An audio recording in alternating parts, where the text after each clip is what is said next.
Gillespie, quien nació en una familia minera, se convirtió en vicepresidente senior de Bank of America y participó en la reforma del sector financiero australiano y en importantes proyectos de recursos. Creó el Pacific Road Group en 1989. Hoy en día maneja un fondo de inversión de capital privado de $800 millones para inversionistas de proyectos mineros. Es director de otras compañías relacionadas con temas mineros y de infraestructura. Doctor Ángel Custodio Cabrera Báez, senador de la República de Colombia, contador público de la Universidad Nacional de Colombia con especialización en Derecho Tributario y en Finanzas de la Universidad de los Andes. Se ha desempeñado como concejal de Bogotá, representante a la Cámara por la circunscripción de Bogotá y director de la Regional Bogotá del ICBF, entre otros cargos. Doctor Orlando Cabrales Martínez, ingeniero químico de la Universidad Pontificia Bolivariana. Se destaca en su experiencia laboral el haber sido ministro de Minas y Energía, ministro de Desarrollo Económico, gerente de la refinería de Cartagena, presidente de Colseguros, presidente de Diners Club de Colombia, presidente de Avianca y vicepresidente financiero de la empresa colombiana de petróleos Ecopetrol, entre otros cargos. Doctor Amílcar Acosta, director ejecutivo de la Federación Nacional de Departamentos, economista de la Universidad de Antioquia. Entre sus más recientes cargos se encuentran ministro de Minas y Energía, presidente de la Compañía Colombiana de Gas Colgas, miembro de la Junta Directiva de Ecopetrol S.A. en representación de los departamentos productores, así como presidente y miembro de la Junta Directiva de la Sociedad Colombiana de Economistas, entre otros. Doctor José Miguel Linares, presidente de Drummond en Colombia, abogado de la Universidad de los Andes, ha trabajado en la compañía desde las primeras etapas de sus operaciones en Colombia en 1990, participando directamente en las negociaciones de los contratos mineros con el gobierno y desarrollando la estrategia para la adquisición de los terrenos donde están ubicadas las operaciones. Y la doctora María Consuelo Araujo, presidenta de Gran Colombia Gold, estudió Finanzas y Relaciones Internacionales en la Universidad Externado de Colombia e hizo una especialización en Gobierno, Gerencia y Asuntos Públicos en la Universidad de Columbia en Nueva York. Fue ministra de Relaciones Exteriores de Colombia en 2006 y 2007, antes de lo cual se desempeñó como ministra de Cultura durante 4 años. Posteriormente fue directora de estudios de posgrado de la Universidad Externado de Colombia, entre otros cargos. La doctora María Consuelo Araujo será la moderadora en este panel. Muchísimas gracias. Entonces, como el tiempo es oro, vamos a iniciar agradeciendo a la Asociación Colombiana de Minería por darnos la oportunidad de, en este panel, resumir lo que se ha planteado en todo el Congreso. Vamos a contar con un muy especial invitado internacional, Paul Espy, quien nos dará una visión desde un fondo de inversión y desde la mirada internacional, cómo nos están viendo al sector minero en Colombia. Contaremos con las opiniones de 2 exministros de Minas de distintos gobiernos, hombres además muy vinculados a la región Caribe y por supuesto con un termómetro de todo lo que cómo se percibe la minería en Colombia. José Miguel Linares, nuestro presidente de Drummond, una empresa que lleva desde el año 88 invirtiendo en Colombia, y por supuesto la mirada del Congreso de la República a través del senador Ángel Custodio Cabrera, experto en temas tributarios que sin duda le suman un componente muy importante al tema de la competitividad. A manera de introducción y para ser absolutamente objetiva con el tema de si somos competitivos para atraer capitales mineros, quiero leer en el capítulo del estudio sobre los impactos socioeconómicos que dirigió la doctora Astrid Martínez y que se presentó el año pasado en el Congreso, cómo se ha comportado la inversión extranjera directa en nuestro país para el tema del sector minero. Los flujos de inversión extranjera hacia el sector minero han presentado un crecimiento importante durante la última década, pasando de 507 a 2.200 50 millones de dólares entre el año 2000 y el año 2012. De esta manera, la participación del sector minero sin hidrocarburos en la inversión extranjera directa total en el país ha sido un promedio 24.5% durante el mismo periodo de tiempo. Esta cifra, aunque refleja la importancia del sector en los agregados macroeconómicos del país, se ha caracterizado por una alta volatilidad.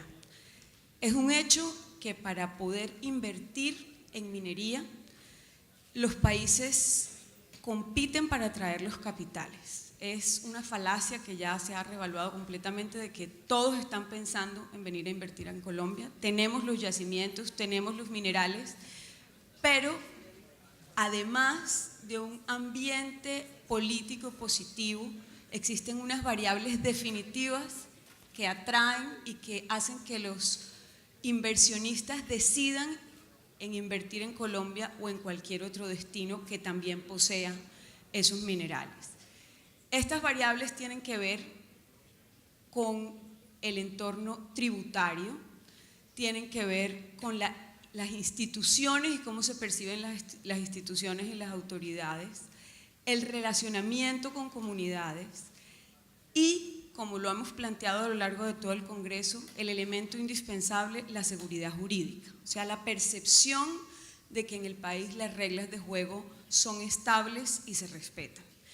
Entonces, empecemos por esa mirada internacional. Tiene la palabra Paul. Thanks for being here, and you've got 6 minutes.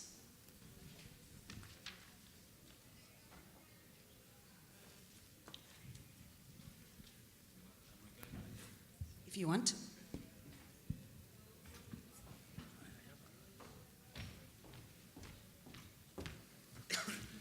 Thank you for the introduction, Maria, and thank you everybody for giving me a moment to make a few observations today. I wanted to speak from the point of view of an outside investor in mining projects, and I wanted to make some observations about your conference. Can I start by asking you the question, and I hope the question isn't directed into the wrong place. Why is it that on the basis of the presentations we saw this morning, such a very small part of this wonderful country is subject to mining activity that might upset people? Point one. Point two, that the support for mining that was demonstrated in the first presentation this morning is so wide and deep in this country, and yet there are all these complications and delays and inefficiencies in getting on with the job of adding to the social value. As far as the role of foreign capital and capital in general goes, I think the introductory remark here hits the spot. That is, Colombia is not on its own, and I'll come back to that theme shortly. But the competition for risk capital, which is mobile and is very selective, is the reality of life. And Colombia and Australia and Peru and Chile and all the other countries in the world that want to embrace foreign capital and deploy parts of their own capital are operating in that environment. And if the rules of the game here are obstructive or make it difficult to put the capital to work and generate a suitable return for the risk taken, then that capital will go somewhere else. And I must say, I'm an agent of that process. Our fund makes those choices every day. The second point about the current environment, of course, is that the capital markets are largely closed to risk money for the mining space. And that's a fact of various things, and I won't go into that today. So beware, Colombians, of the implications of all of this. The first point under this of my subheadings is in relation to what I'd call the tide of nationalism. We have seen through the boom period a repeat of history in governments seeking to take a bigger share of the proceeds of mining enterprise.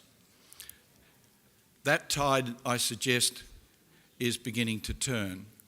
And in the last week, the Zambian government, who had signalled some fairly draconian new tax arrangements, has resiled from that position. I think the message was clear enough. Mining companies, risk takers and capital were running out of the room.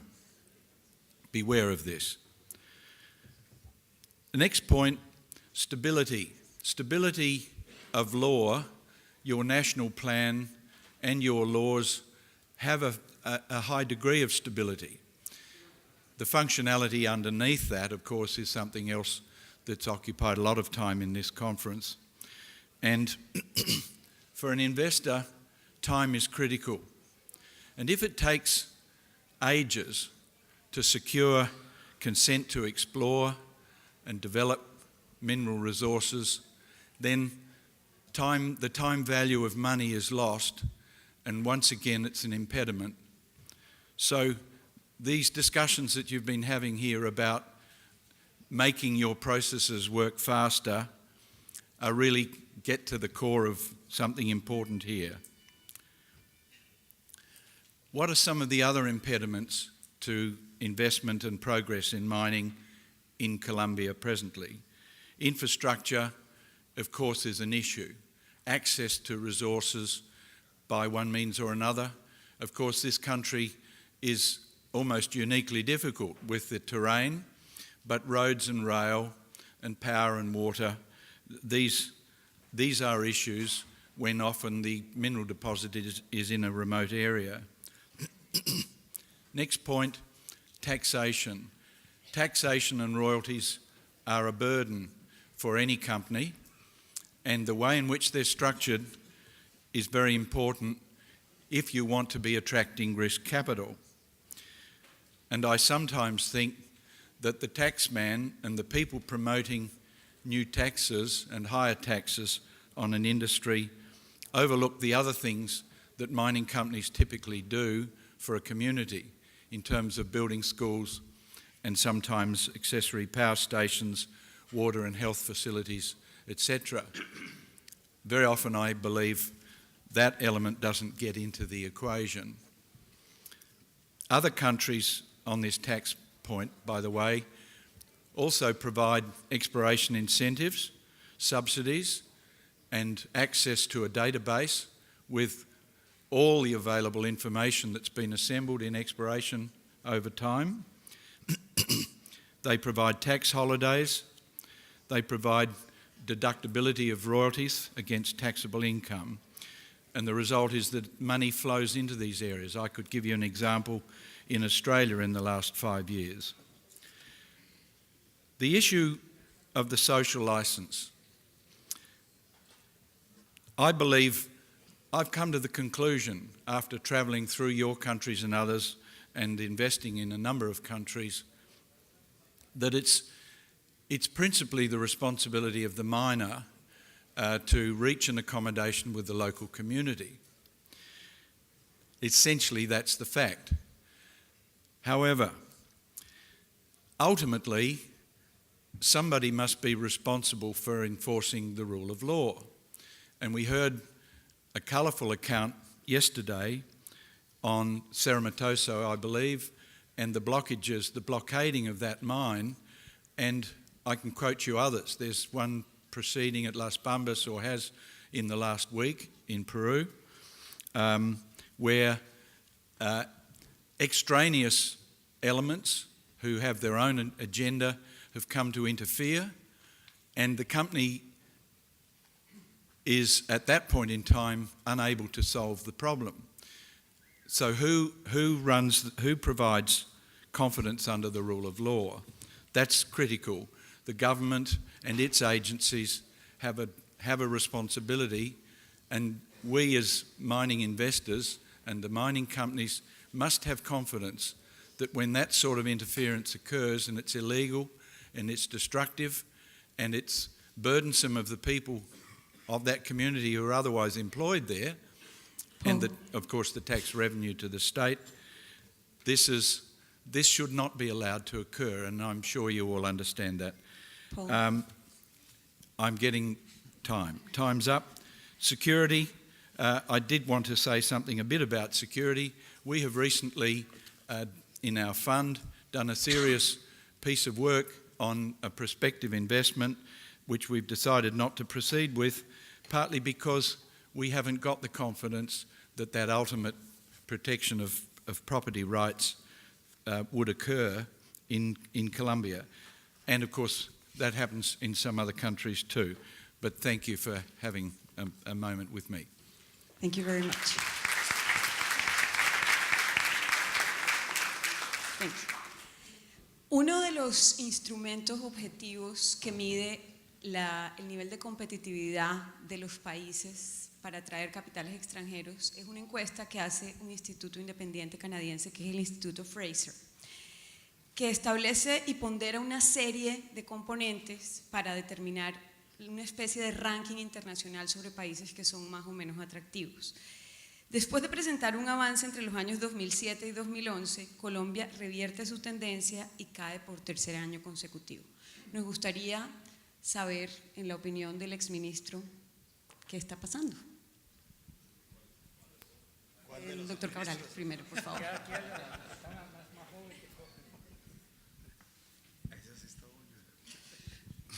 Bueno, yo quiero señalar lo siguiente a propósito de lo que acabamos de escuchar. Es una realidad que no solamente aplica para el sector minero propiamente dicho, sino para la industria extractiva en el país, que responde a unos ciclos económicos. Y es verdad que cuando estábamos en este boom que se prolongó por más de 10 años, dio lugar para que se diera una gran presión hacia las empresas y a la actividad para capturar por parte del Estado una mayor participación, y hoy estamos en una etapa que yo diría de reflujo. Lo he llamado una especie de cuarto menguante en que está esta actividad. Se habla mucho, y tal vez porque es lo que más ruido produce, de la caída de los precios del petróleo, pero nadie habla de la caída de los precios de los minerales. Entre el año 2010 y 2014, el precio del carbón cayó el 51% y el precio del ferroníquel y el precio del oro cayeron el 36%. Esa es una realidad. Frente a esa realidad, yo veo con mucha preocupación que cuando vamos a analizar lo que está pasando, no solamente en relación a los precios, sino también a la producción, se viene enfrentando este sector a un gran activismo social, a una gran conflictividad social que la está viviendo hoy Cerro Matoso. Y frente a ello encontramos el caso del petróleo es patético. El año pasado se dejaron de producir aproximadamente 75,000 barriles diarios en promedio de petróleo, y de esos 75,000 barriles que se dejaron de producir, más de 42,000 barriles se dejaron de producir por cuenta de bloqueos y protestas sociales. Entonces, además de las condiciones económicas en materia de tributación, en materia de estabilidad jurídica, es fundamental encontrarle salidas para superar esa conflictividad social, y me satisfizo mucho escuchar esta mañana la decisión del gobierno de crear ya un espacio de diálogo social y de concertación. Nosotros dejamos andando en el sector petrolero algo que hoy veo que se va a ampliar a todo el sector minero energético, que lo creamos de la mano de las Naciones Unidas, que fue una estrategia de gestión integral de desarrollo humano de la actividad extractiva. Y finalizo con lo siguiente, a propósito de la tributación. Usted fue testigo, el honorable, de mi participación en los debates en el Congreso en torno a la proliferación de proyectos que cursan en el Congreso que buscan aumentarle la carga impositiva a esta actividad. Y yo les planteaba que, y quiero participar de esa consideración a este importante evento, que había primero que todo que ponernos de acuerdo en las cifras, ponernos de acuerdo realmente en que todos estemos trabajando sobre la base de las mismas cifras, porque es que las diferencias que hay entre las cifras que maneja la Contraloría General de la República, que son cifras oficiales, porque la Contraloría es el órgano de control establecido por la Constitución, las cifras que maneja el Ministerio de Minas y Energía son otras, las cifras que manejan los gremios son otras, y las cifras que manejan en gremios y organizaciones sociales son otras. Entonces es muy importante que nosotros todos estemos en la misma página y leyendo las mismas cifras. De allí la importancia, a mi juicio, de ese paso que estamos dando y que yo espero que muy pronto fructifique.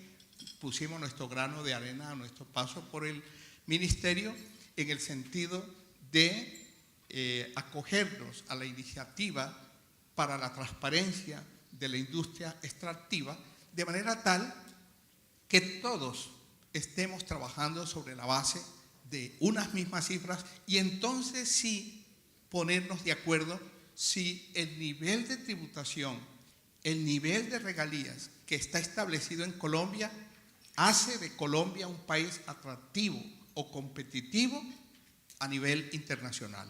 Yo dejo allí. Muchas gracias.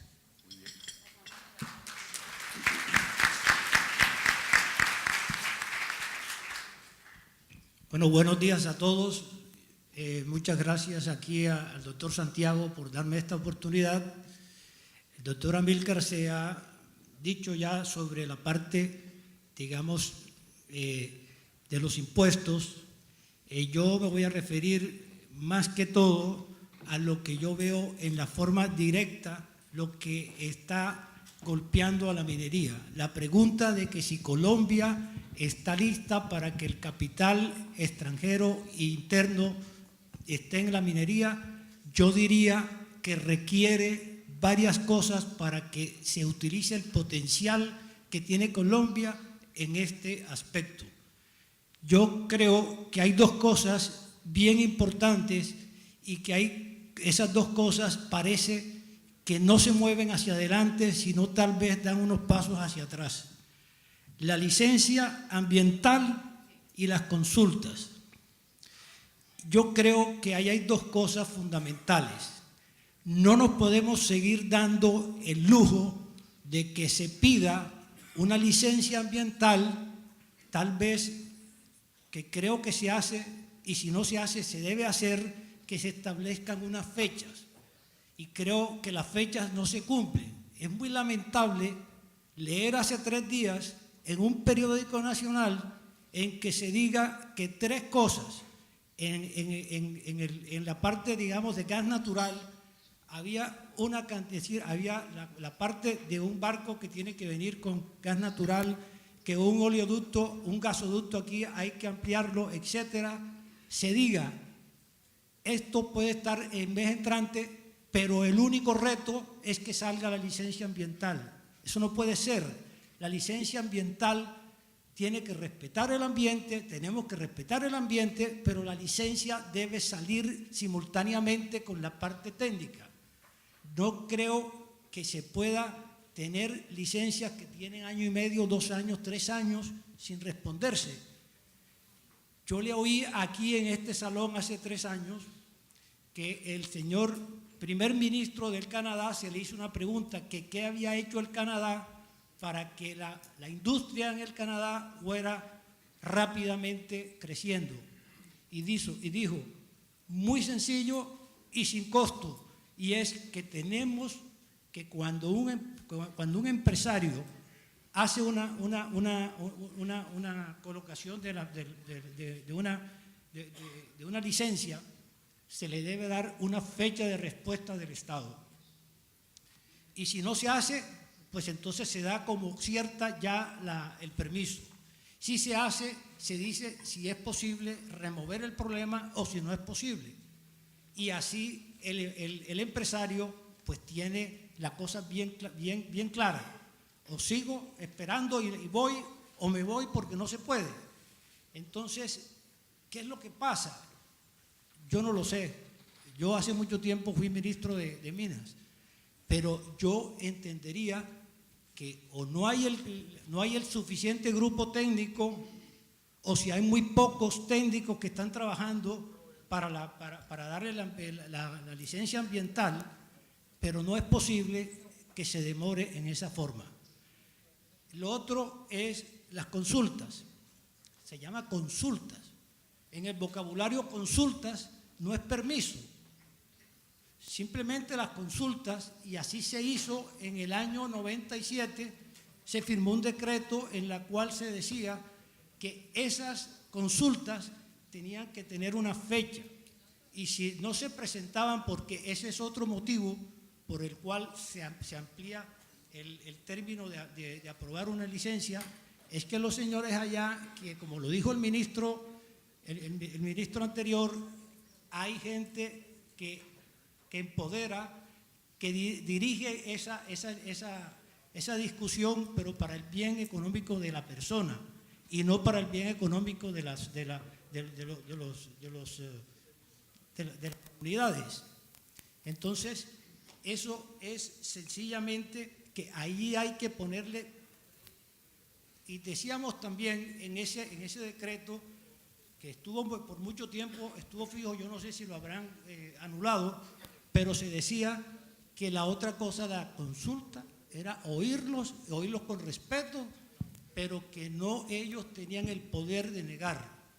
Eso fue lo que se hizo y se dijo en un decreto que se firmó a finales del 97 o a principios del 98. Entonces, ahí hay 2 cosas.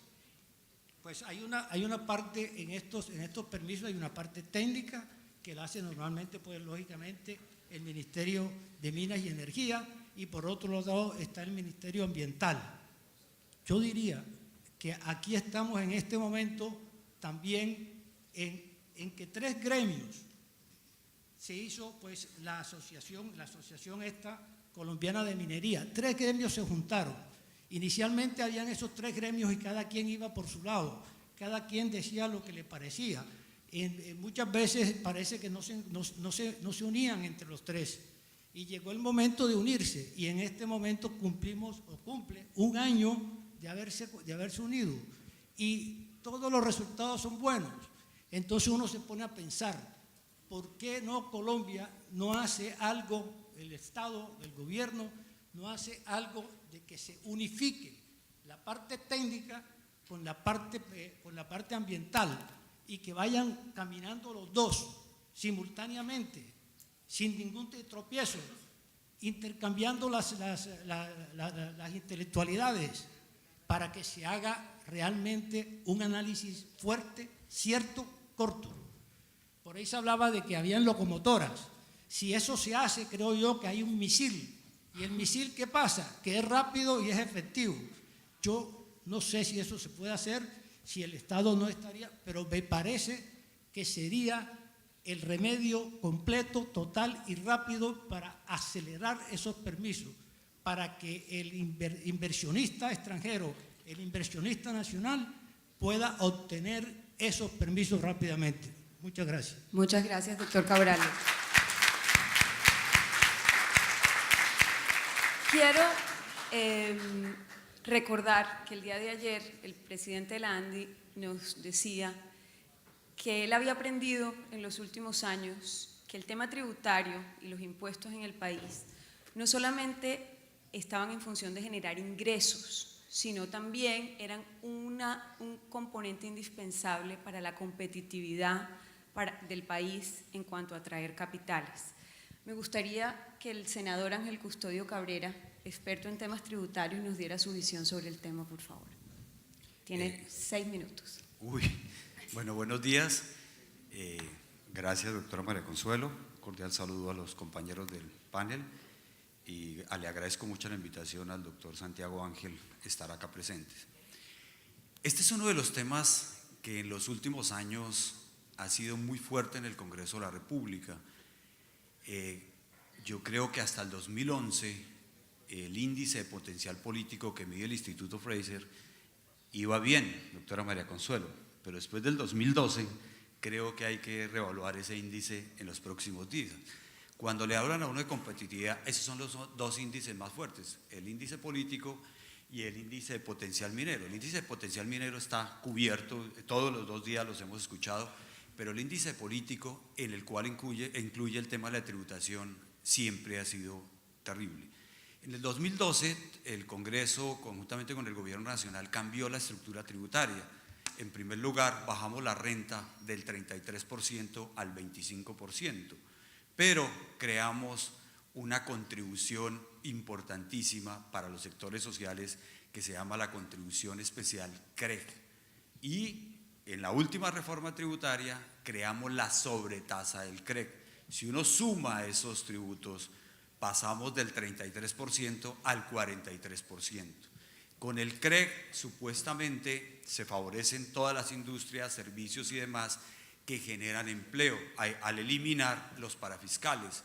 Siempre se ha dicho que esta industria no genera mucho empleo, pero he venido estudiando y demás y entendemos que sí genera empleo, no directo, pero indirecto sí. Esa es una discusión que tenemos que dar porque el CREG fue diseñado para ese.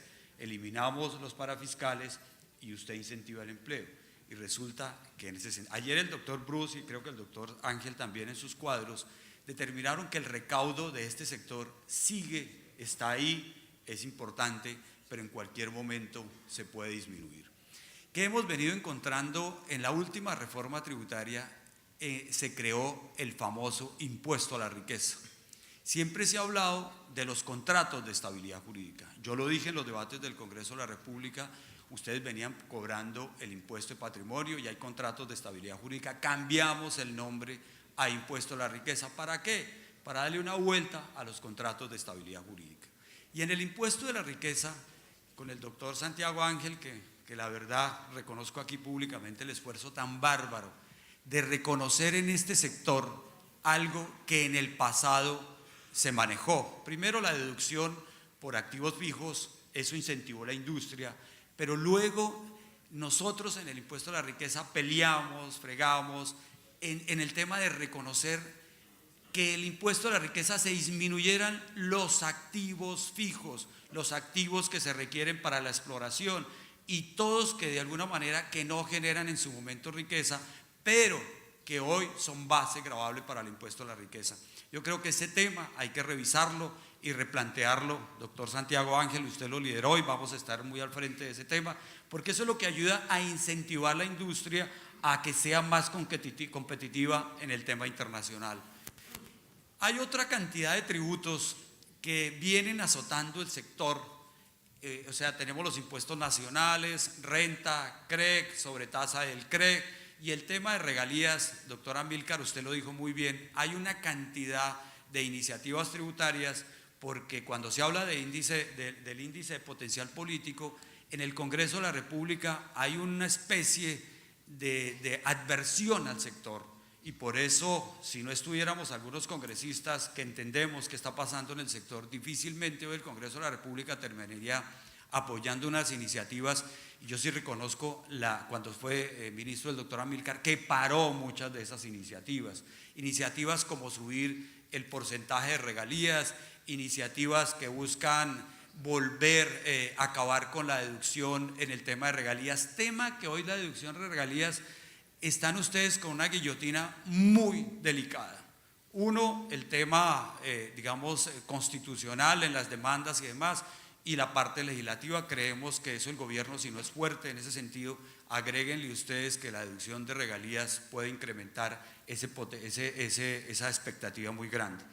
Hay otros temas como en el Plan Nacional de Desarrollo, doctora María Consuelo, viene un artículo con el tema del alumbrado público.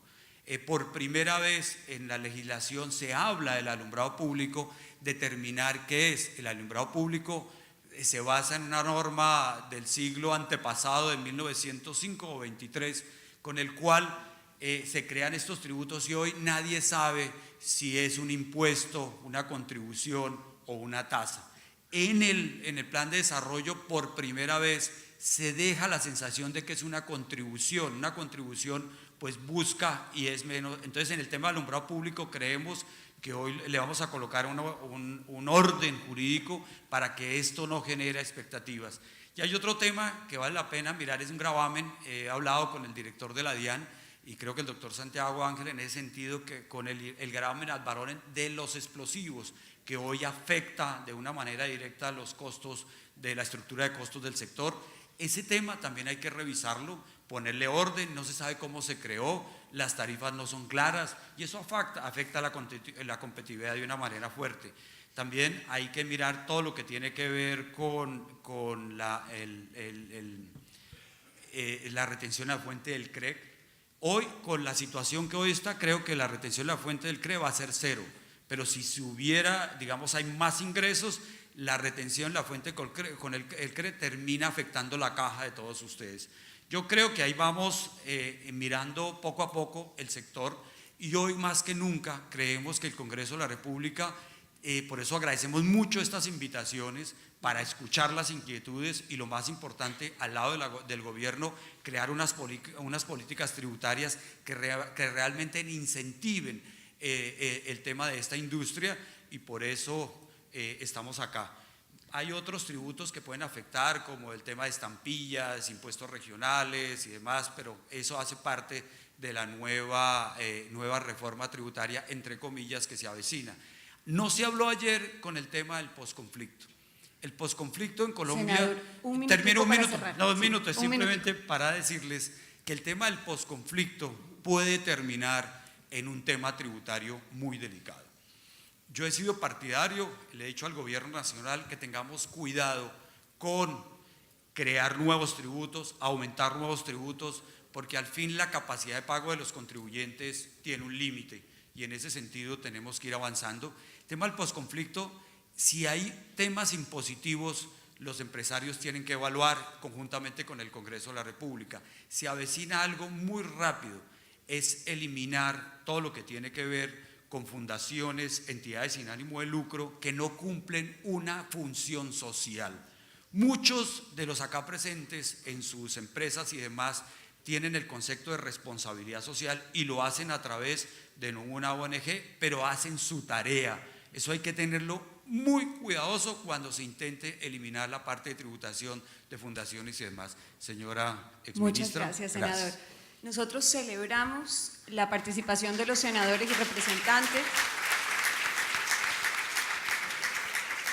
en el Congreso de Minería y les agradecemos mucho que escuchen al sector y veamos cómo mejorar nuestra competitividad. Antes de darle la palabra al doctor Linares, que como decía, representa en esta mesa a Drummond, empresa que está desde 1988 en nuestro país, quisiera hacer la reflexión sobre el ambiente político y la estabilidad del país.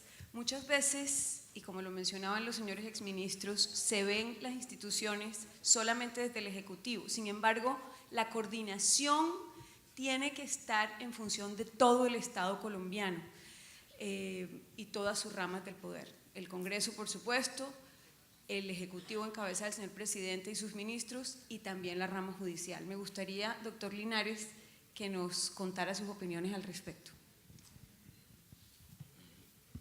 Sí, muchas gracias. Efectivamente, pues Colombia siempre ha sido un país atractivo para la inversión minera, pero esto es de décadas y décadas atrás. estamos hablando finales de los 70, comienzos de los 80, donde empezaron a llegar las empresas extranjeras a hacer minería aquí al país, y principalmente porque este es un país con una gran riqueza minera. Y por eso hoy en día tenemos varias de las principales empresas mineras a nivel mundial en Colombia y también muy importantes empresas colombianas. Pero hoy en día pues estamos viviendo una coyuntura difícil, de precios complicados, y por eso se hace importante que tengamos medidas como la que sugirió Santiago Ángel, el PIQE, el PIPEX o el plan de choque, y son medidas que deben tomarse pronto. Y vemos que el gobierno está tomando ya medidas y está tomando decisiones en temas importantes. La creación de los PINES. Los PINES fue una importante medida porque efectivamente nos ha venido mostrando cómo hay una adecuada coordinación entre las diferentes agencias del gobierno para agilizar la toma de decisiones y viabilizar proyectos. Igual vamos a necesitar más medidas, como lo decía el senador, el tema tributario, porque el tema tributario junto con las regalías y todo, vemos cuál es el government take que están pagando las empresas, que tenemos las empresas. Y cuando nuestros inversionistas, nuestras juntas directivas o casas matrices piensan dónde invertir un nuevo dólar o un millón o lo que sea, pues ellos miran cuál es ese government take. Y por eso es que tenemos también que compararnos con los demás países mineros, porque vemos quién es más atractivo para invertir los nuevos capitales que las empresas decidan en cada momento. Pero lo que decía María Consuelo es muy importante y es, necesitamos políticas de Estado. Es fundamental el apoyo del gobierno, pero aquí tiene que haber un apoyo definitivo de todo el Estado colombiano, de todas las ramas del poder público, inclusive de los entes de control. Entonces, si bien lo que está haciendo el gobierno es importante, el esfuerzo que se está haciendo en el Senado o que en su momento hizo el gobierno para frenar proyectos de ley que querían o pretendían crear unas cargas tributarias o en regalías más altas para las empresas mineras, también vemos que a veces preocupa lo que sucede en entes de control. En estos días el contralor Edgardo Maya ponía como ejemplo cómo durante muchos años los controles de advertencia que habían salido eran pues en realidad muy pocos, pero durante la pasada Contraloría eran más de 1000, y a eso le sumen los procesos de responsabilidad fiscal que tienen que enfrentar los funcionarios por esos procesos de responsabilidad fiscal que les inician a ellos y a las empresas que estén interesadas. Obviamente un funcionario que tiene que responder con su patrimonio en una eventual condena y además pagar los abogados de la defensa, pues es bastante complicado, lo cual genera, y es lógico y humano, preocupación en la toma de decisiones que son importantes para que se viabilicen los proyectos. Y si tenemos funcionarios públicos que están preocupados o atemorizados ante esa eventual situación, es difícil. Obviamente es importante esta función de la Contraloría, pero es importante que se haga dentro de su debida medida, contexto, y cuando sean claros y evidentes casos de corrupción, obviamente tienen que ser perseguidos y llevados hasta el final. Y el otro tema que estamos viendo, y de alguna forma lo mencionaba ayer el doctor Ramiro Bejarano, es las decisiones que se toman en las altas cortes. Y quiero referirme a un caso particular, que es el tema de la reciente decisión de la restricción nocturna del tren de Fenoco. Esta es una decisión que se inicia una tutela que instauran algunos pobladores de la población de Bosconia, algunos habitantes de Bosconia, y tengamos en cuenta que la gran mayoría de los pobladores que inician esta tutela están invadiendo el corredor férreo. En la primera instancia, el Tribunal del Cesar falla en favor de Fenoco, es seleccionada para revisión la tutela y cambian la decisión imponiendo una restricción nocturna al paso del tren. Esto significa que se le quita una eficiencia a la capacidad férrea de alrededor del 25%, y eso tiene un impacto muy grande. Pero si estamos mirando también lo que sucede ahí es que en aras de proteger la paz y tranquilidad de los pobladores, se toma una decisión que está afectando a todo el país. Pero la decisión se toma, si miramos la parte técnica en la cual se fundamenta, es en la visita de inspección que hace el defensor del pueblo regional durante 2 días y emite un concepto sobre el tema donde sí al señor le parece que hay bastante ruido en el área. Fenoco, por su parte, hace unos estudios técnicos, mide los niveles de ruido, pero la Corte decide que esto no se tiene en cuenta porque Fenoco es parte interesada. Finalmente se toma esta decisión. Y en términos prácticos, ¿esto qué está significando? Esto significa que el impacto es para los usuarios de la vía, para Fenoco y para el país. Desde mediados de febrero que inició la restricción a hoy que estamos aquí sentados, se han dejado de transportar alrededor de 1.150.000 toneladas. ¿Y esto qué representa? Que entre impuestos, tasas, regalías, tarifa férrea, que el 50% de la tarifa férrea va para la ANI, las tarifas portuarias, porque hoy en día la tarifa portuaria se paga en función de las toneladas transportadas. El país en total a hoy ha dejado de recibir alrededor de 36.500 millones de pesos. Y si la restricción continúa hasta finales de julio, lo que el país habrá dejado de recibir es más de 86.000 millones de pesos. Entonces, esta es la dimensión de estas decisiones que se están tomando en las Cortes y que esperamos es que se tome conciencia de la importancia y de los impactos que esto genera. Y estamos en un momento prácticamente de una sin salida, porque la Corte ordena tomar unas medidas donde Fenoco ya ha tomado la mayoría de las medidas. El AN la ha certificado con el doctor Iregui, que está aquí, la efectividad de las medidas, porque aquí además ha sido un trabajo conjunto del gobierno, de las empresas, de Fenoco, en buscar levantar esta medida lo antes posible. Pero la Corte Constitucional, la decisión que tomó es que la verificación del cumplimiento se devolvía al Tribunal del Cesar. Y el Tribunal del Cesar no quiere tomar ninguna decisión que se aparte en una coma de lo que dijo la Corte Constitucional.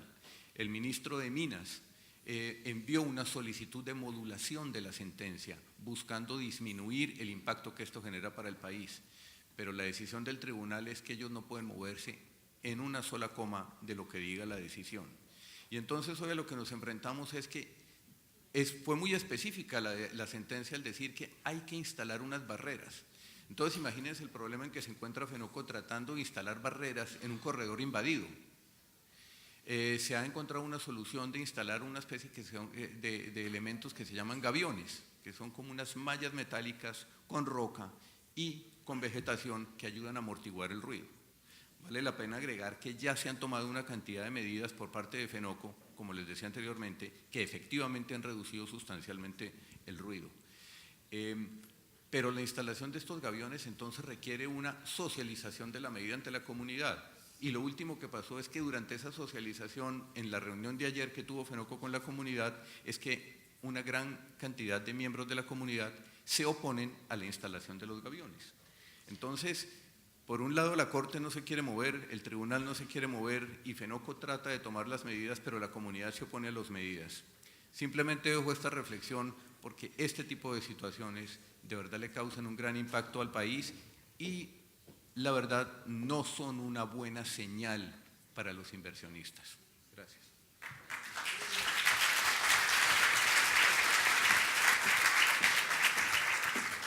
Un ejemplo de esa licencia social que mencionaba Paul en su presentación, nos gustaría volver un poco a los criterios con los que los inversionistas deciden venir al país. ¿Por qué no, si tuviéramos que escoger un criterio, los temas del ambiente político, la competitividad tributaria, los aspectos institucionales y la seguridad jurídica, ¿cuál sería el criterio primordial a tener en cuenta por un inversionista privado?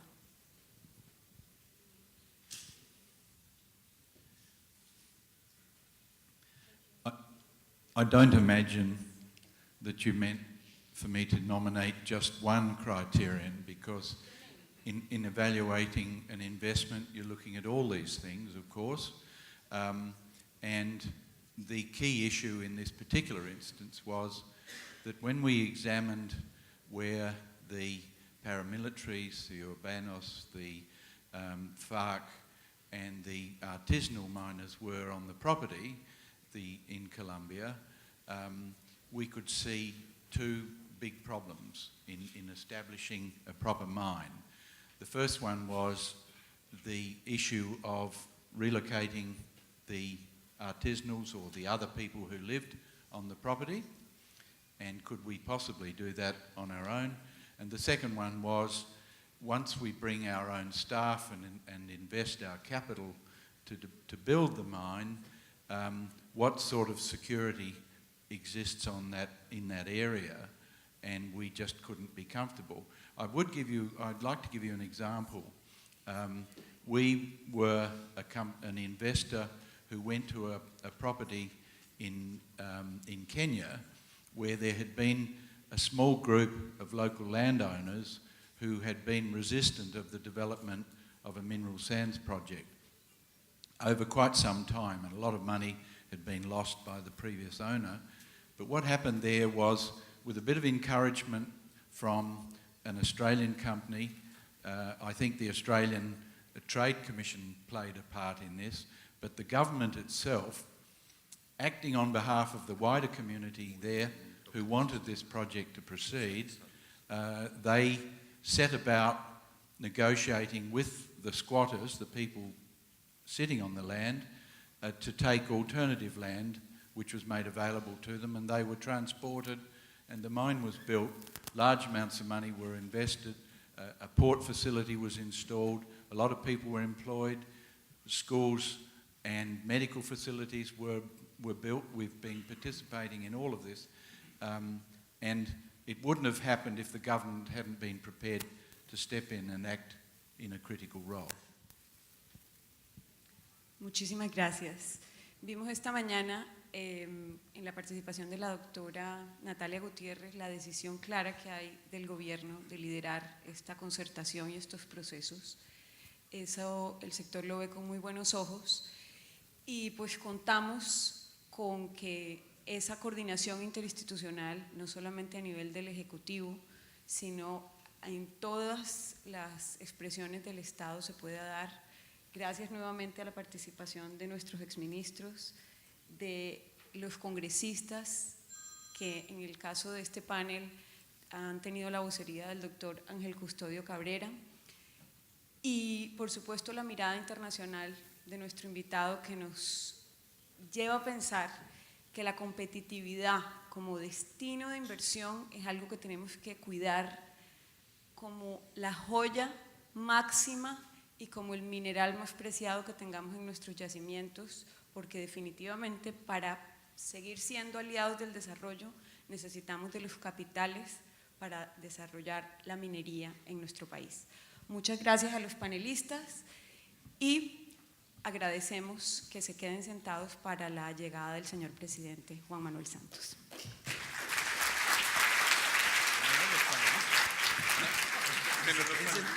Se queden sentados.